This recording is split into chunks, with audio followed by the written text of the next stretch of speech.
Olá pessoal, boa tarde, tudo bem? Meu nome é Rayane Gomes, eu fui aluna da UFMS, fui participante, voluntária do projeto da UME e a convite da professora Vanessa eu vim aqui contar um pouco hoje sobre a minha história, a minha vivência que eu tive no período que estive aí na universidade, contar também um pouco sobre alguns direitos que os senhores possuem e que pode exercê-los aí, com base na necessidade que vocês possuem. Então, primeiramente, muito boa tarde. Obrigada, professora Vanessa, por toda a experiência que eu estou vivendo aqui agora, pela experiência que eu obtive durante, a universidade. Eu sou muito grata por toda a nossa vivência juntas. Então, vamos lá, pessoal. Eu fui aluna da UFMS de 2014 a 2017. Eu cursava Direito aí nessa universidade. Infelizmente, eu tive que transferir minha faculdade para onde eu resido hoje. Hoje eu moro em São José dos Campos. E durante os 3 anos que eu estive na UFMS, eu tive a oportunidade de participar do projeto da UME, que é um projeto de extensão da universidade, desde o meu primeiro ano. Então, do meu primeiro ano de 2014 até 2017, eu participei diretamente deste projeto que ele só vem para acrescentar na nossa vida. A gente, como aluno, fica cada vez mais agradecido à professora por essa oportunidade que ela nos oferece, por participar da vivência de vocês, por participar das necessidades que às vezes vocês possuem e em outro lugar não conseguem uma solução. Então, durante todo esse período, eu tive a oportunidade de participar da parte direta aí da execução dos projetos, com a apresentação de artigos. E hoje eu já sou formada. Me formei aqui na minha cidade mesmo, eu sou advogada, atuo aqui na minha cidade, em São José dos Campos, e gostaria também de falar um pouco a respeito sobre os direitos que os senhores possuem. Separei aqui alguns direitos que eu acho muito importante, considero eles assim de extrema relevância para que vocês tenham ciência do que podem fazer caso aconteça de estar numa situação específica como essa. O primeiro direito que eu gostaria de elencar aqui hoje é o direito de alimentos. Vocês sabiam que vocês possuem direito a alimentos? E direito a alimentos, e para quem vocês se socorrem? Aos seus filhos. Os seus filhos, pelo princípio da solidariedade familiar, os seus filhos têm a obrigação de prestar todo o auxílio material a vocês. Então, se eventualmente os senhores não têm condições financeiras, de arcar com seus próprios custos, vocês podem se socorrer ao Poder Judiciário justamente para ingressar numa ação de alimentos para que os senhores consigam receber um auxílio financeiro deles e assim ter uma qualidade de vida, uma vida digna. E além disso, caso os senhores tenham mais de 1, 2, 3, 4 filhos, a qual dos filhos os senhores deveriam se socorrer, para fazer esse pedido específico? Aquele que o senhor entende que tem maiores condições. O que tiver maior condição financeira de poder contribuir aí com as suas necessidades financeiras, é com ele que o senhor vai ingressar com uma ação judicial, tá? Através de um advogado. E se eventualmente esse filho tiver o interesse, de prestar os alimentos junto com seus outros irmãos, daí essa parte é eles que devem, se socorrer à justiça justamente para que seja repartida essa obrigação, mas os senhores só precisam única e exclusivamente indicar um deles, o qual o senhor reconhece que tenha maiores possibilidades de contribuir aí com as suas despesas e necessidades financeiras. Tudo bem? E se, por exemplo, eu não tenho filhos que possam me ajudar, ou todos os meus filhos que eu possuo não têm condições financeiras de arcar com as minhas despesas, o que eu devo fazer?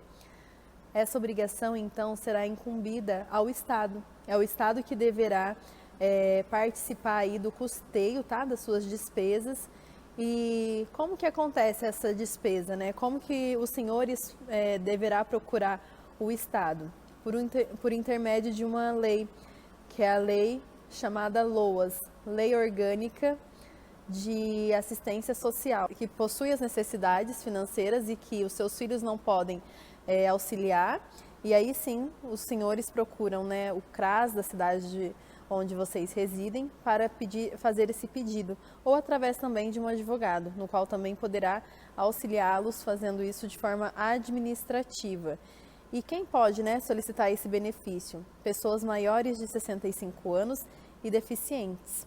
Tudo bem, pessoal? Além disso, eu também gostaria de falar de empréstimos consignados.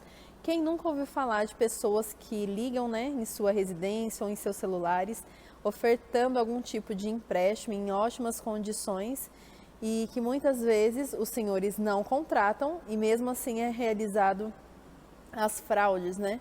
As fraudes de empréstimos consignados atrelados ao seu benefício de aposentadoria. Então, o primeiro recado que eu gostaria de passar aos senhores é tomar muito cuidado em relação a isso. Quando há qualquer tipo de empréstimo apontado lá no seu benefício, no qual o senhor não tenha, os senhores e as senhoras, né, não tenham expressa anuência, não tenham reconhecimento daquele empréstimo que foi realizado em sua aposentadoria, procure um advogado para que ele possa lhe orientar. Mas inicialmente, o que os senhores podem fazer, eu sugiro um bloqueio da sua conta bancária para que seja suspensa a cobrança aí desse empréstimo no qual o senhor não reconhece. E o que o advogado fará? Ele entrará com uma ação judicial para que o juiz considere a inexistência dessa dívida. Então, se o senhor acabou, né, ingressando numa ação judicial pedindo para que não seja reconhecido esse desconto em seu benefício, ele será a partir do momento que fica demonstrado que o senhor foi acometido por uma fraude, tá? Então, eu também trouxe aqui algumas dicas nas quais os senhores poderão se utilizar e ficarem atentos a qualquer tipo de ligação, a qualquer tipo de contato que os senhores tenham com pessoas que venham oferecer qualquer tipo de empréstimo consignado. O primeiro deles, eles sempre me comentam que o senhor realize o pagamento antecipado, né? Que será feito qualquer tipo de antecipação de pagamento para que esse empréstimo seja concedido. Não acreditem nisso. Nenhum tipo de empréstimo é feito dessa forma. Ele será descontado diretamente na sua aposentadoria, então não existirá nenhum pagamento antecipado, tá bom? Segunda dica, que eu também acho muito importante para que os senhores tenham ciência, é que falsos funcionários do INSS ligam aos senhores. Nenhum funcionário liga aos senhores, eles não têm a função de ligar oferecendo qualquer tipo de empréstimo, tá? E sim fazer toda a parte da manutenção existente no órgão público. Então, eles não ligam fazendo nenhum tipo de oferta de empréstimo consignado. Então, prestem muita atenção quanto a isso. Envio de dados pessoais. Esse é um dos principais fatores que faz com que essas pessoas tenham acesso aos seus dados, contas bancárias. Então, tomem muito cuidado ao repassar qualquer tipo de orientação ou até mesmo informar seus dados pessoais, seus dados bancários, porque isso é utilizado para a realização de fraude. Além disso, existem muitos sites falsos. Esses sites, eles se utilizam para realmente obter todos os seus dados pessoais e assim mesmo fazer uma simulação de um empréstimo e daí causar todo o transtorno, né? Que daí faz com que os senhores procurem um advogado justamente para resolver este problema, este conflito ocorrido. E além disso, solicitação de senhas e logins. Não existe nenhuma cobrança de senha e login que os senhores precisam repassar, seja por telefone, por mensagem, por e-mail, relacionado a empréstimos consignados. Os senhores não precisam fazer esse tipo de disponibilização de informação. Então, tomem muito cuidado com essa prática, que cada vez mais ela vem crescendo em nosso país, infelizmente. Então, os senhores têm que estar munidos de todas essas orientações, justamente para não acabar caindo numa fraude como essa. E terceiro assunto que eu acho assim de extrema importância para que os senhores tenham ciência é a respeito da possibilidade de isenção do IPTU. Em muitos estados não existem, em muitos municípios não existem esse tipo de legislação específica falando a respeito da isenção de IPTU. Mas na cidade de Três Lagoas existe sim essa possibilidade. Então, se você é idoso, maior de 60 anos de idade, o senhor pode procurar a prefeitura, o Departamento de Administração Tributária, justamente para requerer essa isenção de IPTU. Isso a cidade de Três Lagoas possui esse benefício, então caso você tenha interesse ou a necessidade dessa isenção, peço para que procure esse departamento específico. Além disso, vamos falar também sobre regime de casamento. E o que eu gostaria que vocês soubessem sobre isso?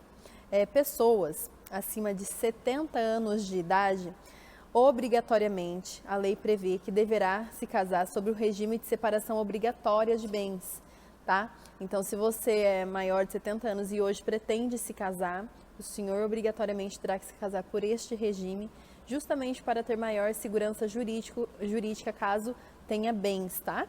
E por fim, eu gostaria também de falar sobre a tramitação prioritária em processos judiciais e qualquer outro procedimento de competência de qualquer outra esfera, né?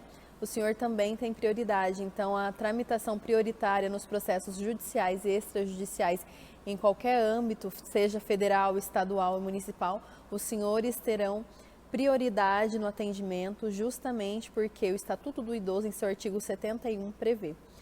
Então é isso, gente. Espero que tenham gostado desse vídeo, espero que tenha ajudado muito vocês a conhecerem um pouco do direito de vocês. Caso tenha alguma dúvida, pode entrar em contato comigo. Irei atendê-los com a maior disponibilidade possível, disposição para ajudá-los, para tentar entender melhor qualquer dúvida que tenha restado, tá bom? Agradeço a professora Vanessa por essa oportunidade e até mais.